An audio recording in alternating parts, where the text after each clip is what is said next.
ಸಿಡ್ಲಕಲ್ಲಮ್ಮನ ಜಾತ್ರೆ ಅಂತಾನೆ ಹೆಸರು ಬರುತ್ತೆ. ಇವೇ ಸಿಡ್ಲು ಕಲ್ಗಳು. ಜಾತ್ರೆ ಮಾಡೋ ಮೇನ್ ಉದ್ದೇಶ ಏನು ಅಂತ ಇದೇ ಗೌಗಲ್ಲು ಅಮ್ಮನ ಕೈಲಿರೋ ಬಳೆ ಸಿಡಿಯುತ್ತೆ ಅನ್ನೋದೇ ಪಾಂಡವರ ಕಲ್ಲು. ಇಲ್ಲೇ ದೇವರಾಗಿ ನೆಲೆಸ್ತಾಳೆ ಅನ್ನೋದೇ ಕತೆ. ಬಂಕೆ ಇದ್ರೆ ಅಲ್ಲಿ ಮುಂದೆ ಹೋಗಿ ಹಿಡ್ಕೊಳ್ಳುತ್ತೆ ಕಲ್ಲು.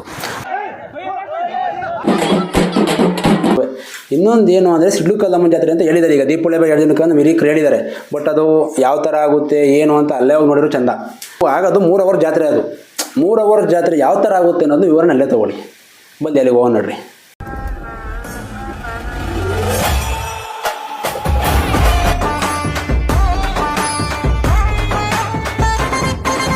ನಮಸ್ಕಾರ, ನನ್ನ ಹೆಸರು ಅಭಿಜಿತ್ ಅಂತ.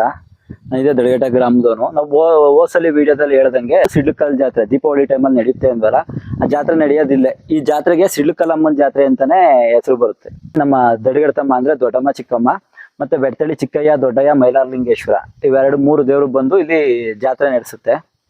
ಇದು ವರ್ಷ ದೀಪಾವಳಿ ಹಬ್ಬ ಆಗಿ 2 ದಿನಕ್ಕೆ ನಡೆಯುತ್ತೆ. ಈ ಜಾತ್ರೆ ಮೇನ್ ಉದ್ದೇಶ ಏನು ಅಂತ ಅಂದ್ರೆ ಅಮ್ಮನ್ಗೆ ಗಂಡ ಇರಲ್ಲ, ಹಾಗೆ ಅಣ್ಣನ ಮನೆಗೆ ಹೋಗೋಂತ ಸಂಪ್ರದಾಯ ಇತ್ತು ಮುಂಚೆ. ಈಗ ಕಾಲಾಂತರದಿಂದ ಅದು ನಿಂತು ಹೋಗಿದೆ. ಇದು ಜಾತ್ರೆ ಮೊದ್ಲಿಂದ ಹೆಂಗೆ ನಡ್ಕೊಂಡ್ ಬಂದಿರುತ್ತೆ ಅಂದ್ರೆ, ಮೊದ್ಲು ಮಾಮೂಲಿ ಶುಕ್ರವಾರ ಲಕ್ಷ್ಮೀದೇವಿ ದೀಪಾವಳಿ ಹಬ್ಬ ಇರುತ್ತೆ, ಪೂಜೆ ಆಗುತ್ತೆ. ಪೂಜೆ ದಿನನೇ ಹಿಂದೆ ಕುಂಬೆನಳ್ಳಿಯಿಂದ ಆಂಜನೇಯ ಸ್ವಾಮಿ ಅಮ್ಮಂಗೆ ಅಣ್ಣ ಆಗ್ಬೇಕು, ಅವ್ರು ಬಂದು ದೇವ್ರನ್ನ ಕರೆದೋಗೋ ಸಂಪ್ರದಾಯ ಇತ್ತು. ಈಗ ಕಾಲಾಂತರದಿಂದ ಅದು ನಿಂತು ಹೋಗಿದೆ. ಹಸ್ಕೊಂಡಿದ್ದು ಓಕ್ಲಿ ಆಡೋದೇ ಸಂಪ್ರದಾಯ. ಓಕ್ಲಿ ಅಂದ್ರೆ ಎಲ್ಲ ಊರಲ್ಲೂ ಬಣ್ಣಗಳಲ್ಲಿ ಆಡ್ತಾರೆ, ಆದ್ರೆ ನಮ್ಮೂರಲ್ಲಿ ತಪ್ಪೆ ಇದ್ರಲ್ಲೇ ಸಗಣಿಯಿಂದನೇ ಓಕ್ಲಿ ಆಡೋದು. ಎಲ್ಲ ಅಂದ್ರೆ ಸಿಡ್ಲು ಕಲ್ಲಿಗೆ ಬರ್ಬೇಕು ಅಂದ್ರೆ ತವ್ರ ಮನೆ ಆದ ಅಣ್ಣನ ಮನೆ ಹಾಗೂ ಚೆಲ್ಲಿಯಕ್ಕೆ ಹೋಗಿ ತವ್ರ ಮನೆಯಿಂದ ಅರಿಶಿಣ ಕುಂಕುಮ ಬಳೆ ತರ್ತಾರೆ ಅನ್ನೋದೇ ಸಂಪ್ರದಾಯ ಮುಂಚೆಯಿಂದ. ದೇವ್ರು ತನ್ನ ತವ್ರ ಮನೆಗೆ ಹೋಗ್ಬೇಕಾದ್ರೆ ಎಷ್ಟು ಸಂತೋಷದಲ್ಲಿ ಹೋಗುತ್ತೆ ಅಂದ್ರೆ, ರಾಗಿ ಹುಲ್ಲು ಹೋಗೋ ದಾರಿಯಲ್ಲಿ ಹುಲ್ಲು ಬೆಳೆದಿರುತ್ತಲ್ಲ, ರಾಗಿ ತೆನೆ ಹುಲ್ಲನ್ನ ಎಷ್ಟಾದ್ರೂ ಅಷ್ಟು ಸಂತೋಷಕ್ಕೆ ಪೂರಾ ಹೊಲದೊಳಗೆಲ್ಲ ಓಡಾಡಿ ಪೂರಾ ತೆನೆ ಹುಲ್ಲೆಲ್ಲ ತುಣ್ಕೊಂಡು ಹೋಗುತ್ತೆ. ಆ ತುಣಿಯೋದ್ ನೋಡಕ್ಕೋಸ್ಕರನೇ ಜನಗಳು ಆ ಸಂತೋಷ ನೋಡಕ್ಕೋಸ್ಕರನೇ ಬರ್ತಾರೆ. ಅದು ತಾಯಿಯಲ್ಲಿ ಕುಂಬೆನಳ್ಳಿಗೆ ಹೋಗ್ದಲೇ ಇರೋದ್ರಿಂದ ದೇವ್ರನ್ನ ಅಲ್ಲಿ ಕುಂಬೆನಳ್ಳಿ ಮೂಲಲ್ಲಿ ದೊಡ್ಡಮ್ಮ ದೇವಸ್ಥಾನ ಅಂತಾನೆ ಇದೆ. ಅಲ್ಲಿಗೆ ದೇವ್ರು ತಗೊಂಡೋಗಿ ಅಲ್ಲಿಗೆ ಕುಂಬೆನಳ್ಳಿಯವರೆಲ್ಲ ಬರ್ತಾರೆ. ಅಲ್ಲಿ ಪೂಜೆ ಮುಗಿಸ್ಕೊಂಡು ಅಲ್ಲಿ ಕುಂಬೆನಳ್ಳಿಯಿಂದ ಚೆಲ್ಲಿಯಾಕ್ ಹೋಗುತ್ತೆ. ಅಲ್ಲಿ ಪಕ್ಕದಲ್ಲೇ ಬೀರ್ನಳ್ಳಿ ಅನ್ನೋ ಗ್ರಾಮ ಇದೆ. ಪೂಜೆ ಮುಗಿಸ್ಕೊಂಡು ಅಲ್ಲಿಂದ ಮತ್ತೆ ಚೆಲ್ಲಿಯಾಕ್ ವಾಪಸ್ ಬರುತ್ತೆ. ಸಂಜೆ ಪೂರ ಅಲ್ಲೇ ಚೆಲ್ಯದಲ್ಲೇ ಉಳ್ಕೊಂಡು ಅಲ್ಲಿ ಚೆಲ್ಯದಲ್ಲಿ ದೇವ್ರು ವಾಪಸ್ ಬರ್ಬೇಕಾದ್ರೆ ಮರಿ ಕಡಿತಾರೆ. ದೇವ್ರಿಗೆ ಅರ್ಕೆ ಮಾಡ್ಕೊಂಡ್ ಬಿಟ್ಟಿರೋರು ದೇವ್ರಿಗೆ ಮರಿ ಎಲ್ಲಾನ ಏರಿ ಮೇಲೆ ಬಂದಾಗ ಮರಿ ಕಡಿತಾರೆ. ಅಲ್ಲಿಂದ ಕೊರ್ಕಲಪ್ಪನ ಮಠಕ್ಕೆ ಬರುತ್ತೆ. ಕೊರ್ಕಲಪ್ಪನ ಮಠದಲ್ಲಿ ಮಲ್ಲಿಕಾರ್ಜುನ ಸ್ವಾಮಿ ದೇವಸ್ಥಾನ ಇದೆ. ಅಲ್ಲಿ ಪೂಜೆ ಮುಗಿಸ್ಕೊಂಡು ನಮ್ಮೂರಿಗೆ ಏರಿ ಮೇಲೆ ಗಂಗೆ ಪೂಜೆಗೆ ಅಂತ ಬರುತ್ತೆ. ದೇವ್ರ ಏರಿ ಮೇಲೆ ಗಂಗೆ ಪೂಜೆಗೆ ಬಂದಾಗ ದೇವ್ರನ್ನ ಬಂದು ಊರವರ ಅಣಿಕೆ ಮಾಡಿಸ್ಬಿಟ್ಟು ಕರ್ಕೊಂಬರ್ತಾರೆ. ಕರ್ಕೊಂಡು ದೇವ್ರ ದೇವಸ್ಥಾನಕ್ಕೆ ಬಂದ್ಮೇಲೆ ಬೆಡ್ತಳ್ಳಿಯಿಂದ ಚಿಕ್ಕಯ್ಯ ದೊಡ್ಡಯ್ಯ ಮೈಲಾರಲಿಂಗೇಶ್ವರನ್ ಕರ್ಕೊಂಬರ್ತೀವಿ. ದೇವ್ರು ಬರೋ ಗಂಟ ಯಾರೇ ಆದ್ರೂ ಅಷ್ಟೇನೆ ಉಪವಾಸ ಇರ್ತಾರೆ. ಅಲ್ಲಿಂದ ಹಸ್ಕೊಂಡಿದ್ದು ಓಕ್ಲಿ ಆಡೋದೇ ಸಂಪ್ರದಾಯ. ಓಕ್ಲಿ ಅಂದ್ರೆ ಎಲ್ಲ ಊರಲ್ಲೂ ಬಣ್ಣಗಳಲ್ಲಿ ಆಡ್ತಾರೆ, ಆದ್ರೆ ನಮ್ಮೂರಲ್ಲಿ ತಪ್ಪೆ ಇದ್ರಲ್ಲೇ ಸಗಣಿಯಿಂದನೇ ಓಕ್ಲಿ ಆಡೋದು. ಎಲ್ಲ ಗಂಡು ಮಕ್ಳೆಲ್ಲ ಪೂರಾ ಓಕ್ಲಿ ಆಡಿ ಅಲ್ಲಿಂದ ಸ್ನಾನ ಮಾಡ್ಕೊಂಡು ಊಟ ಮುಗಿಸ್ಕೊಂಡು ಅಮ್ಮನ ಜಾತ್ರೆಗೆ 2 ಗಂಟೆ ಹೊತ್ತಿಗೆ ತಗೊಂಬರ್ತೀವಿ. ತಗೊಂಬಂದು ಅಲ್ಲಿ ಬರೋ ಎಂಟ್ರೆನ್ಸ್ ಅಲ್ಲಿ ಗದ್ಗೆ ಇದೆ ಅಮ್ಮಂದು. ಊರಿಂದ ಒಂದು 2 ಕಿಲೋಮೀಟರ್ ಆಚೆ ಒಂದು ಗದ್ಗೆ ಇದೆ. ಆ ಗದ್ಗೆ ಮೇಲೆ ದೇವ್ರು ಕೂರಿಸ್ತಾರೆ, ಬೆಡ್ತಳ್ಳಿ ದೇವ್ರು. ಆಗ ಅಮ್ಮನ್ನ ಕೂರಿಸಿ ಪೂಜೆ ಮುಗಿಸ್ತಾರೆ. ಪೂಜೆ ಬಂದು ದೇವ್ರು ಡೈರೆಕ್ಟ್ ಇಲ್ಲಿಗೆ ಬರಬಾರ್ದು, ಶಾಂತಿ ಮಾಡ್ಕೊಂಡು ಕರ್ಕೊಂಡ್ ಬರ್ಬೇಕು ಅನ್ನೋದು ಅದ್ರ ಉದ್ದೇಶ.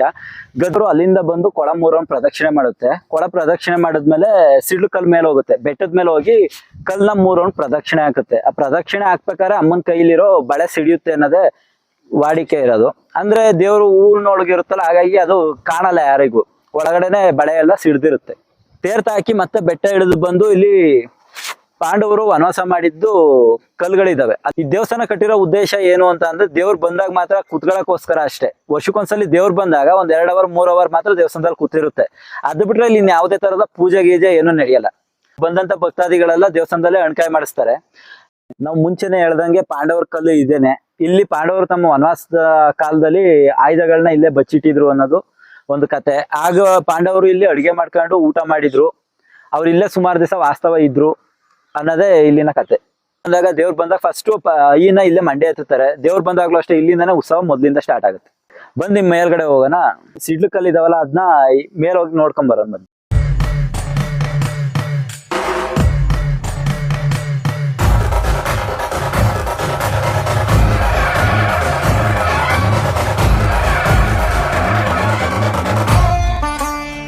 ನಾವ್ ಆಗ್ಲೇ ಹೇಳ್ದಂಗೆ ಇಲ್ಲೇನ್ ನೋಡ್ತಾ ಇರ್ಬೋದು ಎಷ್ಟು ದೊಡ್ಡ ಕಲ್ಗಳಿದಾವೆ ಅಂತ. ಇದೇ ಕಲ್ಗಳ ಸಿಡ್ಲು ಕಲ್ಲು ಅಂತ. ಇವು ಸಿಡ್ಲು ಕಲ್ಲು ಅಂತ ಯಾಕೆ ಹೆಸರು ಬಂತು ಅಂದ್ರೆ, ಪಾಂಡವರು ತಮ್ಮ ವನವಾಸ ಮಾಡದಂತ ಕಾಲದಲ್ಲಿ ಇಲ್ಲಿ ಕಲ್ಲು ಒಂದೇ ಕಲ್ಲಾಗಿರುತ್ತೆ. ಈ ಕಲ್ಲು ಸಿಡ್ಲೊಡ್ದು ಸಿಡ್ದಾಗ ಆ ಪಾಂಡವರು ಸಣ್ಣ ಸಣ್ಣ ಕಲ್ಗಳು ಕೊಟ್ಬಿಟ್ಟು ಈ ಕಲ್ಗಳನ್ನ ನಿಲ್ಸಿರ್ತಾರೆ. ಈ ಸಿಡ್ದಂತ ಕಲ್ಲು ಇನ್ನೂ 2 ಕಲ್ಲು, ಒಂದು ಹೊಸಳ್ಳಿ ಕೆರೆ, ಒಂದು ಹಿರಿಕೆರೆ ಅಂತಿದೆ, ಆಗ ಅಲ್ಲಿಗೆ ಹೋಗಿ ಬೀಳುತ್ತೆ. ಇವೆ ಉಳ್ಕೊಂಡಂತ 2 ಕಲ್ಗಳನ್ನ ಸಣ್ಣ ಸಣ್ಣ ಕಲ್ಗಳು ಕೊಟ್ಟು ನಿಲ್ಸಿರ್ತಾರೆ. ಎಷ್ಟೇ ಮಳೆ ಗಾಳಿ ಏನೇ ಬಂದ್ರು ಸಹ ಈ ಕಲ್ಲು ಅಳ್ಳಾಡಿಲ್ಲ, ಏನಿದೆ ಹಂಗೆ ನಿಂತಿದಾವೆ. ಹಂಗೆ ಇಲ್ಲಿ ಸಿಡ್ಲೊಡ್ದು ಇನ್ನೊಂದು ಭಾಗ ಇರೋದು ಗೌಗಲ್ಲು ಅಂತಿದೆ. ಬನ್ನಿ ಆ ಗೌಗಲ್ ನೋಡೋಣ.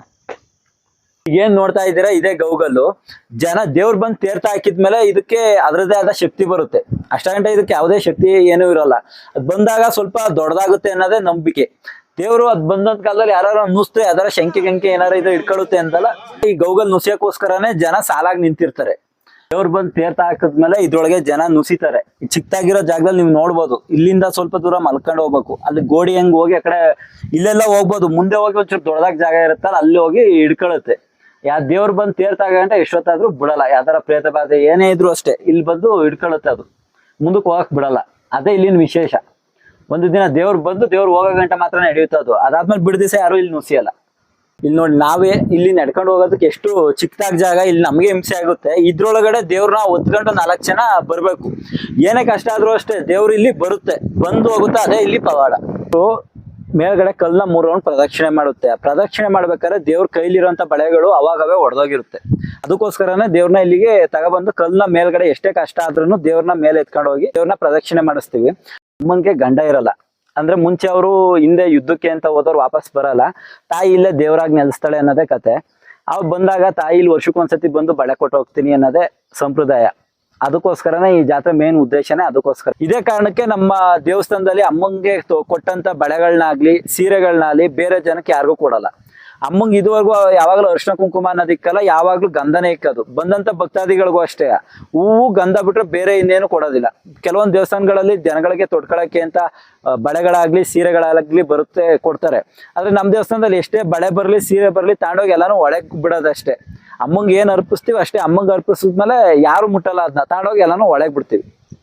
ಬಳೆ ಎಲ್ಲ ಸಿಡಿದು ಕೆಳಗಡೆ ಬರೋ ಗಂಟ ಇಲ್ಲಿ ಬಂದಂತ ಬಳೆಗಾರರು ಅಷ್ಟೇ, ಜನಗಳಿಗೆ ಯಾರಿಗೂ ಬಳೆ ತೋರ್ಸಲ್ಲ. ದೇವ್ರ ಕೆಳಗಡೆ ಬಂದ್ಮೇಲೆ ದೇವರಿಗೆ ಹೊಸ ಬಳೆನ ಫಸ್ಟ್ ದೇವ್ರಿಗೆ ಕೊಟ್ಬಿಟ್ಟು ಆಮೇಲೆ ಬಂದಂತ ಜನಗಳಿಗೆ ಬಳೆ ತೋರಿಸ್ತಾರೆ. ಅದ್ ಮಾಮೂಲಿ ಇಲ್ಲಿಂದ ನಡ್ಕೊ ಬಂದಿರುವಂತ ವಿಶೇಷನೇ. ಪೂಜೆ ಎಲ್ಲ ಮುಗಿಯುತ್ತೆ. ಪೂಜೆ ಎಲ್ಲ ಮುಗ್ದಾದ್ಮೇಲೆ ದೇವ್ರ ತಗೊಂಡೋಗಿ ಅಲ್ಲಿ ಗೌಗಲ್ ಹತ್ರಕ್ಕೆ ಹೋಗಿ ತೀರ್ಥ ಹಾಕ್ತಾರೆ. ತೀರ್ಥ ಹಾಕಿದ್ಮೇಲೆ ಅದಾದ್ಮೇಲೆ ಇನ್ ಯಾರು ನುಸಿಯಂಗಿಲ್ಲ. ಹಂಗೆ ನುಸ್ತಿ ಅಲ್ಲಿಗೆ ದೇವ್ರು ತೀರ್ಥ ಹಾಕ್ಬಿಟ್ಟು ಬರ್ಬೇಕಾರೆ ಇಲ್ಲಿ ಹೆಣ್ಮಕ್ಳೆಲ್ಲ ಗಿರ್ಗಿಟ್ಲೆ ಆಡ್ತಿರ್ತಾರೆ, ಅಂದ್ರೆ ಉಪ್ಪುಪ್ಪೆ ಉಯ್ತಾ ಇರ್ತಾರೆ. ಅಮ್ಮ ಬಳೆ ಕೊಟ್ಟು ಬಂದಿರ್ತಾರಲ್ಲ, ಆ ದುಃಖದಲ್ಲಿ ಇರ್ತಾಳೆ ಅಂದ್ಬಿಟ್ಟು ಆ ಉಪ್ಪುಪ್ಪೆ ಉಯ್ಯೋದು. ಆ ಉಪ್ಪುಪ್ಪೆ ಉಯ್ಯೋರ್ ಮಧ್ಯೆ ಹೆಣ್ಮಕ್ಳು ನೋಡ್ಬಿಟ್ಟು ಅಮ್ಮನ ಸಂತೋಷ ಆಗಿ ಅವ್ರ ಮಧ್ಯೆ ಬಂದು ದೇವ್ರು ಉಪ್ಪುಪ್ಪೆ ಉಯ್ಯುತ್ತೆ. ಅದೇ ಇಲ್ಲಿನ ವಿಶೇಷ. ಇಲ್ಲಿಗೆ ಜಾತ್ರೆ ಮುಗೀತು ಅಂತ. ಇಲ್ಲಿ ಮುಗಿದ್ಮೇಲೆ ದೇವರೆಲ್ಲ ಏರಿ ಮೇಲೆ ಹೋಗುತ್ತೆ. ಅಲ್ಲಿ ಗದಿಗೆ ಇದೆ. ಮುಂಚೆನೆ ಯಾವಾಗ ಫಸ್ಟ್ ಪೂಜೆ ಮಾಡಿದ್ವಲ್ಲ ಅದೇ ಗದಿಗೆ ಹತ್ರ ದೇವ್ರು ಹೋಗುತ್ತೆ. ದೇವ್ರು ಹೋದಾಗ ಸುತ್ತಮುತ್ತ ಹಳ್ಳಿ ಜನ ಎಲ್ಲ ಕುರಿ ಯಾರಿರ್ತಾರೆ ಅವ್ರು ಕುರಿ ಕರ್ಕೊಂಡ್ ಬರ್ತಾರೆ. ಕುರಿ ಅಲ್ಲಿ ದೇವ್ರ ಸುತ್ತ ಪ್ರದಕ್ಷಿಣೆ ಮಾಡಿಸ್ತಾರೆ. ಕುರಿ ಪ್ರದಕ್ಷಿಣೆ ಮಾಡಿಸಿದಾಗ ಬೆಡ್ತಳಿ ದೊಡ್ಡಯ್ಯ ಬಂದಿರುತ್ತೆ. ಆ ದೇವರಿಗೆ ಕುರಿ ಹಾಲು ಕುಡಿಸ್ತಾರೆ. ಕುರಿ ಎತ್ಬಿಟ್ಟು ಕುರಿಯಿಂದ ಹಾಲು ಕುಡಿಸ್ತಾರಲ್ಲ, ಅದು ಅಲ್ಲಿ ವಿಶೇಷ. ಅಲ್ಲಿಗೆ ದೇವ್ರದ್ದು ಜಾತ್ರೆ ಮುಗಿಯುತ್ತೆ. ಆಗ ಬೆಡ್ತಳಿ ದೇವ್ರಗಳನ್ನ ಬೆಡ್ತಳಿ ಕಳಿಸ್ಬಿಟ್ಟು ಅಮ್ಮನ ಊರೊಳಗಡೆ ಕರ್ಕೊಂಡು ಹೋಗ್ತೀವಿ. ಅವಳು ಕ್ರೋಧ ನಿನಗೆ ಗೊತ್ತಿಲ್ಲ. ಇತಿಹಾಸ ಪುರಾಣಗಳೇ ಹೇಳುತ್ತೆ, ಹೆಣ್ಣು ಕ್ರೋಧ ಬಂದ್ರೆ ಕೈ ಮಾಡಬಾರ್ದು. ಅಲಂಕಾರ ಮಾಡಿ ಬೊಟ್ಟಿಟ್ಟು ಪೂಜೆ ಮಾಡಿ ಕೈ ಮುಗಿಬೇಕು.